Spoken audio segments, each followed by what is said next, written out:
যখনই বিশ্বনবী বললেন জান্নাতি, সাইয়েদনা উমর রাদিয়াল্লাহু তাআলা আনহু খেজুর খাচ্ছিলেন আর মনে মনে ভাবে, বিশ্বনবী যখন ওয়ারেন্টি দিয়েছে, বিশ্বনবী যখন গ্যারান্টি দিয়েছে আমি জান্নাতে যাব, তাহলে হাতে তো এখনো 3টা খেজুর বাকি।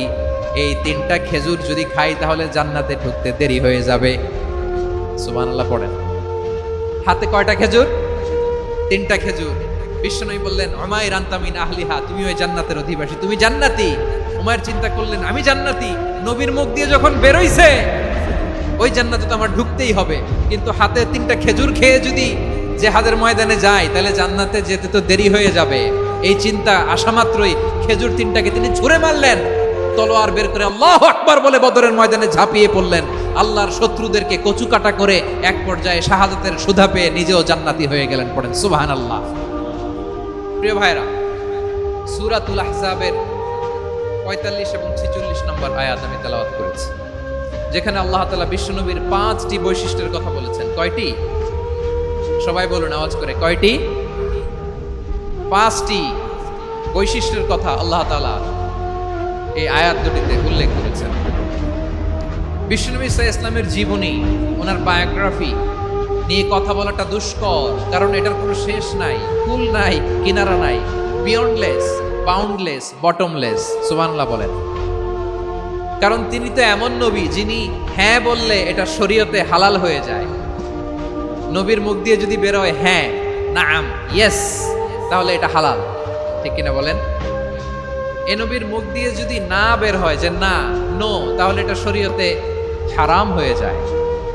কেমন নবী আমরা পেয়েছি, যিনি হ্যাঁ বললে হালাল, না বললে হারাম, যিনি সাব্বাবা, এই আঙ্গুলি উপরের দিকে উঁচু করলে চাঁদ ভেঙে 2 টুকরা হয়ে যায়, যে নবী জমিন থেকে পা উঁচু করলে আল্লাহর আরশে মেরাজে চলে যায়, এমন নবীর উম্মত আমরা হয়েছি। যে নবীকে বাদ দিলে কোরআন বোঝা যায় না, কারণ এ নবীর উপরই কোরআন নাজিল করেছে কে?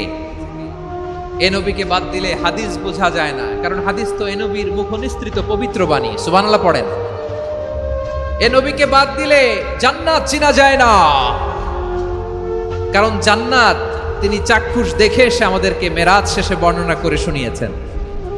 এ নবীকে বাদ দিলে জাহান্নাম চেনা যায় না, এ নবীকে বাদ দিলে আমার রবকে চেনা যায় না। ঠিক কিনা বলেন? তো বিশ্বনবীর 5টি বৈশিষ্ট্যের কথা আল্লাহ তাআলা এই সূরাতে উল্লেখ করেছেন। আল্লাহ রাসূল সাল্লাল্লাহু আলাইহি ওয়াসাল্লাম যখন মক্কাতে দাওয়াত দিচ্ছিলেন,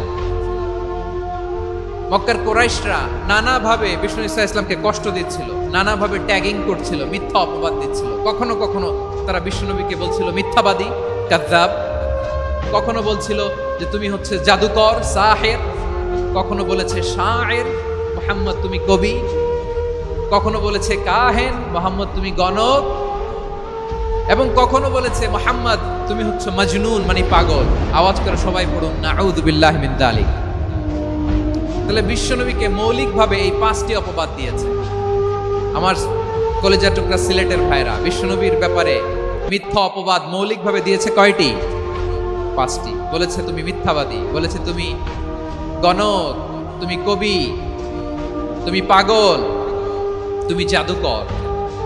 বিশ্বনবীকে যে এই 5টি অপবাদ দেয়া হলো, আল্লাহ তাআলা এটা সহ্য করেননি। এই 5টি অপবাদের বিপরীতে আল্লাহ তাআলা বিশ্বনবীর 5টি চমৎকার বৈশিষ্ট্য উল্লেখ করে সূরাতুল আহজাবের 2টি আয়াত নাজিল করেছেন। আওয়াজ করে পড়েন আল্লাহু আকবার।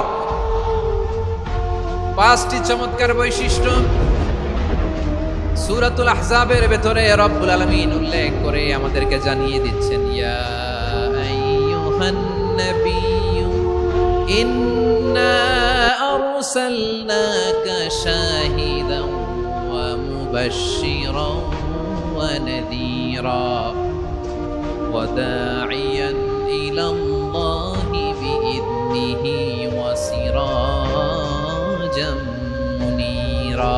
পড়েন আল্লাহু আকবার। রব্বুল আলামিন